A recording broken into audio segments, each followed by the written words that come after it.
మనం గత ప్రభుత్వ హయాంలో చూశాం. వీటన్నింటిని దృష్టిలో పెట్టుకొని కరెంటు సమస్య లేకుండా సోలార్ పవర్ ఇవ్వాలని,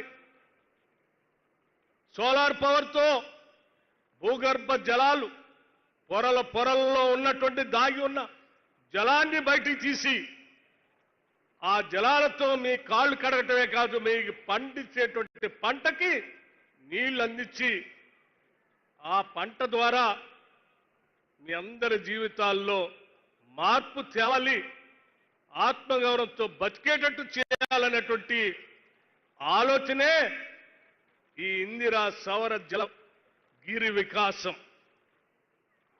ఇది మామూలు వ్యక్తులు, మామూలు సాదాసీదా ప్రభుత్వాలు చేయలేవు కూడా.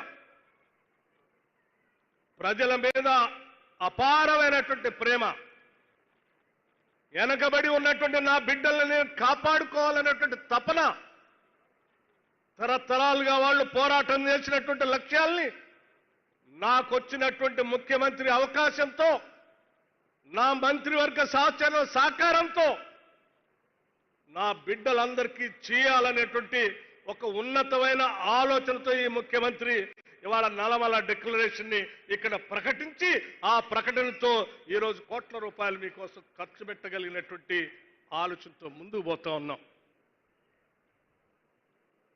ప్రజల బాగు గురించి, వాళ్ళు బాగుపడితే వాళ్ళకి ఆదాయం వస్తే ఆ ఆదాయంతో వాళ్ళు నిలదొక్కుని ఆనందంగా బతుకుతుంటే చూడాలనేటువంటి తపన ఈ ఇందిరమ్మ ప్రభుత్వానికి, ప్రజాప్రభుత్వానికి ఉంది. అటువంటి తపనలోంచి వచ్చిందే ఇవాళ ఈ నల్లమల డిక్లరేషన్. కేవలం నీళ్ళు ఇవ్వటం, కరెంట్ ఇవ్వటమే కాదు, ప్రపంచవ్యాప్తంగా ఈరోజు గొప్పగా ధనికులు మాత్రమే అందుబాటులోకి వచ్చేటువంటి ఆవకాడో లాంటి ప్లాంటేషన్ కూడా అడవి బిడ్డలకు అందించి వాళ్లతో ఆ ప్లాంటేషన్ చేపించి అత్యధిక ఆదాయం వాళ్ళకు వచ్చేటట్టుగా చేయాలనేటువంటి ఆలోచన ఈ ప్రభుత్వం చేసింది. సంవత్సరాల తరబడి దాని పంట రావటానికి 1-2 సంవత్సరాలు పడితే ఆ 2 సంవత్సరాల మధ్య కాలంలో కూడా ఇంటర్ క్రాప్ వేసుకోవడానికి కావాల్సిన ఆర్థిక సహాయాన్ని అందించడమే కాదు, దానికి కావాల్సినటువంటి ప్లాంటేషన్ సీడ్ కూడా ప్రభుత్వ పరంగా సంపూర్ణమైనటువంటి సబ్సిడీతో అందించేటువంటి కార్యక్రమాన్ని ఈనాటి ప్రజాప్రభుత్వం చేపట్టింది. అందుకే ఈరోజు ఒక దశాబ్ద కాలం ప్రతిపక్షంలో ఉన్నటువంటి కాంగ్రెస్ సభ్యులుగా ఆనాడు ప్రజా వ్యతిరేక ప్రభుత్వం నడుస్తూ ఉంటే ప్రజల కోసం తెచ్చుకున్న తెలంగాణ రాష్ట్రం అన్యాయం అయిపోతున్నటువంటి బాధతో ఆనాడు పిసిసి ప్రెసిడెంట్ గా, ఈనాటి ముఖ్యమంత్రిగా రేవంత్ రెడ్డి గారు భారీ బహిరంగ సభలు, పాదయాత్రలు, ఇంకో పక్కనే సిఎల్పి నాయకుడిగా ఆదిలాబాద్ నుంచి ఖమ్మం వరకు చేసేటువంటి పాదయాత్రలో భాగంగా ఈ నల్లమల ప్రాంతానికి కూడా వచ్చినప్పుడు మా కాంగ్రెస్ నాయకత్వానికి ప్రజలు చెప్పినటువంటి బాధలు, వాళ్ళ గుండె చప్పుల్ని గుర్తు పెట్టుకొని ఆ గుండె చప్పుళ్ళకి సమాధానం చెప్పడం కోసం తీసుకొచ్చిందే ఈ నల్లమల్ల డిక్లరేషన్. ఈ డిక్లరేషన్ తో రాష్ట్ర ప్రజల జీవితాల్లో వెలుగు నింపబోతా ఉంది ఈ ప్రభుత్వం. ఇలా ఈ రాష్ట్ర ప్రజల జీవితాల్లో వెలుగు నింపొద్దని, వాళ్ళు అడవుల్లోనే ఉండాలని, వాళ్ళకి ఆదాయం రావద్దని, వాళ్ళకి భూములు అందించొద్దని, వాళ్ళకి నీళ్లు రావద్దని కుట్ర చేసేటువంటి కొద్దిమంది కుట్రదారులు నిత్యం ఈ ముఖ్యమంత్రి పైన, లేకపోతే మా మంత్రివర్గ సహచరుల పైన, లేకపోతే ఈ ప్రభుత్వం పైన దాడి చేస్తూ మాటలతో ప్రజల్ని తప్పుదోవ పట్టించడం కోసం ప్రయత్నం చేస్తా ఉన్నారు. నిత్యం ప్రజల కోసం పనిచేసే ఈ ప్రభుత్వాన్ని ఒక మాట అన్నా, లేకపోతే మీరు కుట్ర చేసినా అది రాష్ట్ర ప్రజల పైన మీరు చేస్తున్నటువంటి కుట్రగానే మేము చూస్తాం తప్ప ఏదో రాష్ట్ర ప్రజల కోసం మేము చేస్తున్నటువంటి మాటలుగా మేము చూడం.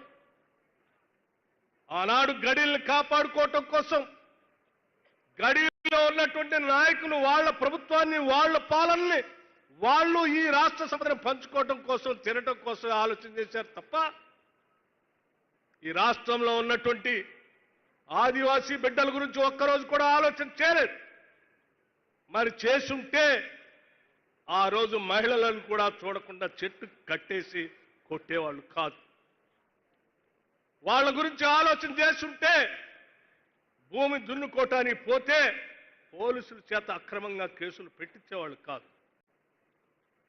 వాళ్ళు కేవలం గడిల కోసం, గడిల్లో బతుకుతున్నటువంటి ప్రజల కోసం ఆలోచన చేశారు. ఈ ప్రభుత్వం ప్రజల కోసం ఆలోచన చేస్తాం. ప్రతి పైసా ప్రజల కోసమే ఖర్చు పెడతాం. సంపద సృష్టిస్తాం. సృష్టించిన సంపదని ప్రజలకి పంచుతాం. ఇదే మా నినాదం. అందులోంచే వచ్చే ఈ పథకాలు. అందుకే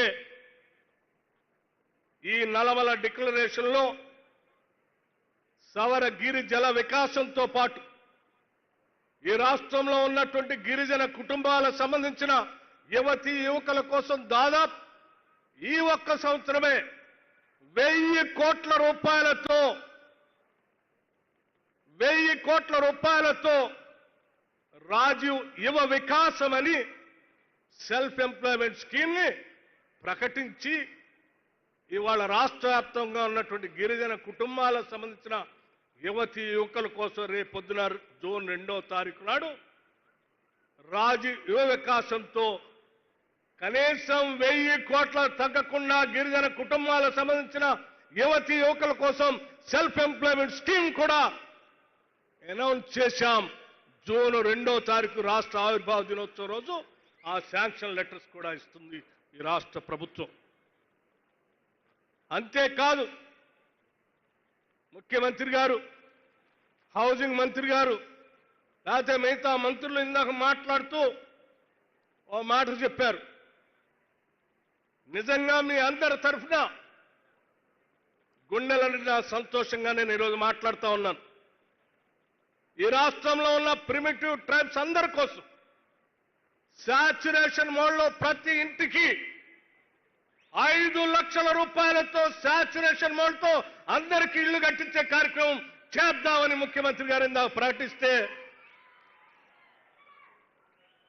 ఇల్లు లేనటువంటి కుటుంబాలు వాళ్ళు పడే బాధ, ఆవేదన తెలిసిన వ్యక్తిగా మీ అందరి తరఫున నేను మరొకసారి ముఖ్యమంత్రి గారికి, హౌసింగ్ మంత్రి గారికి ప్రత్యేకమైనటువంటి ధన్యవాదాలు చెప్పడమే కాకుండా యావత్ మంత్రివర్గ సహచరులందరికీ కూడా ధన్యవాదాలు, కృతజ్ఞతలు తెలియజేస్తా ఉన్నాను.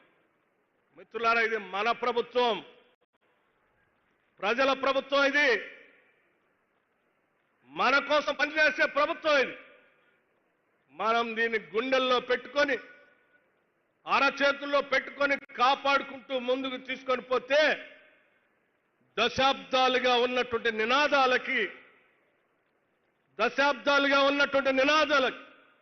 జల్ జంగిల్ జమీన్ అని కానీ, దున్నేవాడిదే భూమి అని కానీ, భూమి కోసం భుక్తి కోసం అనే పోరాటాలకు సంబంధించిన ఆ నినాదాలకి ఇదొక్కటే కాదు. ఇది నాంది మాత్రమే.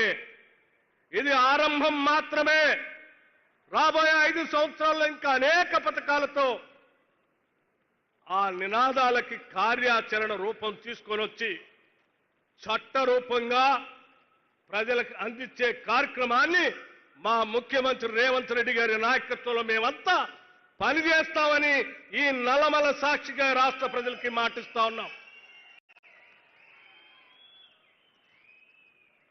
Young India integrated residential schools ఒక్కసారైనా 10 సంవత్సరాల్లో ఆలోచన చేశారా మీరు? ఎక్కడెక్కడో చెట్టుకోహళ్ళే పుట్టకోహళ్ళు ఉండేటువంటి విద్యార్థులందరినీ తీసుకొని వచ్చి రాష్ట్ర వ్యాప్తంగా ఒకటేసారి 104 స్కూల్స్ ని శాంక్షన్ చేసి, ఈ స్కూల్స్ కి ఎట్టి పరిస్థితులన్నా మీరు నిధులు ఇవ్వాల్సిందే, కట్టించాల్సిందే, ఇది నా డ్రీమ్ ప్రాజెక్ట్ అని చెప్పి గర్వంగా ప్రకటించడమే కాదు, ఖర్చుతో కూడినటువంటి ఈ కార్యక్రమాన్ని ఎంత ఖర్చైనా ఒక్కొక్క స్కూల్కి 200 కోట్ల రూపాయలతో ఈ సంవత్సరమే దాదాపు 1106 కోట్ల రూపాయలు 11,600 కోట్ల రూపాయలతో శాంక్షన్ చేసినటువంటి ధైర్యం ఈ రాష్ట్ర ప్రభుత్వానికి ఉంది. ఆ స్కూల్లో ఎస్సీలు చదువుతారు, ఎస్టీలు చదువుతారు, మైనారిటీలు చదువుతారు, ఓసీలు చదువుతారు, బీసీలు చదువుతారు. అందరినీ ఒక దగ్గర తీసుకొని ఒక ఉమ్మడి కుటుంబం లాగా ఒక అద్భుతమైనటువంటి సమాజ నిర్మాణాన్ని, ఒక ప్రగతిశీల భావాలతో ఈ దేశానికి అద్భుతమైనటువంటి సమాజాన్ని నిర్మించి అందించేటువంటి ఒక గొప్ప కార్యక్రమాన్ని ఈ రాష్ట్రంలోనే యంగ్ ఇండియా రెసిడెన్షియల్ స్కూల్స్ ని, ఇంటిగ్రేటెడ్ రెసిడెన్షియల్ స్కూల్స్ ని కూడా ప్రారంభించాం. 10 సంవత్సరాలు పాలన చేసిన మీరు ఒక్కరోజైనా ప్రభుత్వ పాఠశాలల గురించి ఆలోచన చేశారా? గిరిజన పేద బడుగు బలైన వర్గాలు చదివేటువంటి రెసిడెన్షియల్ స్కూల్స్ లో 40% ప్రభుత్వం అధికారంలో రాగానే మన ముఖ్యమంత్రి రేవంత్ రెడ్డి గారు కేబినెట్ లో ఉన్నటువంటి అందరి సహచరులందరినీ కూర్చోబెట్టి ప్రతి సంవత్సరం పెరుగుతున్న ధరలకు అనుగుణంగా రేట్లన్నిటికీ పెంచుతున్నాం. కానీ మన బిడ్డలు తినేటువంటి అన్నానికి మనం పెంచట్లేదు. ఇది కరెక్ట్ కాదు. 40% ఒక్కటేసారి పెంచండి అని చెప్పి ఆదేశాలు ఇస్తే ఆ ఆదేశాలని ఈ రాష్ట్ర ప్రభుత్వం అమలు చేస్తూ ఇవాళ యంగ్ రెసిడెన్షియల్ స్కూల్లో చదువుకునే ప్రతి బిడ్డకి 40% ఇవాళ డైట్ ఛార్జెస్ పెంచాం, కాస్మెటిక్ ఛార్జెస్ పెంచాం. మిగతా చాలా విషయాలు ఉన్నాయి, వాటన్నిటికీ నేను పోవట్లేదు. కేవలం ఇటువంటి అటవీ ప్రాంతంలో అనాదిగా అభివృద్ధికి దూరంగా ఉన్నటువంటి బిడ్డల కోసం ఆలోచించి చేసినటువంటి పథకాలకు మాత్రమే పరిమితమై నేను ఈ 4 విషయాలు మీకు చెప్పాను. ఎందుకు చెప్పానంటే భవిష్యత్తులో మన జీవితాల్లో వెలుగు నిండాలి అనంటే ఈ ప్రభుత్వం 10 కాలాల పాటు కాదు, ఇంకొక 20 సంవత్సరాలు ఈ రాష్ట్రాన్ని ఇందిరమ్మ ప్రభుత్వం, ప్రజా ప్రభుత్వమే పాలించాలి. దశాబ్దాలుగా ఈ రాష్ట్ర గడ్డపైన ఉన్నటువంటి నినాదాల అన్నిటికి కూడా చట్టరూపంగా చట్టాలు వచ్చి ప్రజలకి మేలు జరగాలని గుండెల నిండా ఆశతో ఈరోజు మీ అందరికీ ఈ విషయాల్ని చెప్తూ ఇక్కడికి వచ్చి ఈ నల్లమల్ల అడవి మధ్యలో మీ అందరితో మాట్లాడి ఈ కార్యక్రమాన్ని ఈరోజు చేసే ప్రారంభోత్సవంలో పాలు పంచుకోవటం చాలా చాలా ఆనందంగా ఉందని చెప్పి మీ అందరికీ సవినయంగా మనవి చేస్తూ మళ్ళీ తిరిగి మొత్తం నల్లమల్లలో ఉన్నటువంటి గిరిజన బిడ్డలందరికీ కూడా ఈ పథకాన్ని విస్తరింపజేస్తూ ఆ చేసే కార్యక్రమంలో భాగంగా అదంతా పూర్తవుతుంటే మధ్య మధ్యలో వచ్చి చూస్తామని కూడా మీ అందరికీ చెప్తూ ఈ కార్యక్రమాన్ని దగ్గరుండి కొన్ని రోజులుగా ఈ జిల్లా మంత్రి గారు జూపల్లి కృష్ణారావు గారు, మన ఇన్ఛార్జి మంత్రి గారు దామోదర రాజనరసింహ గారు, స్థానిక పార్లమెంట్ సభ్యులు డాక్టర్ మల్లు రవి గారు, స్థానిక శాసనసభ్యులు డాక్టర్ వంశీకృష్ణ గారు ప్రత్యేకంగా ఇక్కడే క్యాంప్ వేసి ఈ స్కీమ్ని విజయవంతం చేయటం కోసం దగ్గరుండి పనిచేసినందుకు వారికి కూడా నేను మనస్ఫూర్తిగా అభినందనలు, కృతజ్ఞతలు తెలియజేస్తా ఉన్నాను. ఇచ్చినటువంటి ఆదేశాలని తూచా తప్పకుండా స్కీమ్ని అమలు చేయటం కోసం నిత్యం పనిచేసినటువంటి మా గిరిజన శాఖ సెక్రటరీ శరత్ దగ్గర నుంచి మా కలెక్టర్ దగ్గర నుంచి అందరినీ కూడా నేను అభినందిస్తా ఉన్నాను. ఇటువంటి పథకాల్లో పాలు పంచుకునేటువంటి భాగ్యం మీ అందరికి కూడా కలిగినందుకు మీకు కూడా నేను అభినందనలు తెలియజేస్తూ ముగిస్తా ఉన్నాను. జై హింద్, నమస్కారం. ఆనరబుల్ డిప్యూటీ సీఎం గారికి ధన్యవాదాలతో మన నల్లమల్ల పిల్లగాడు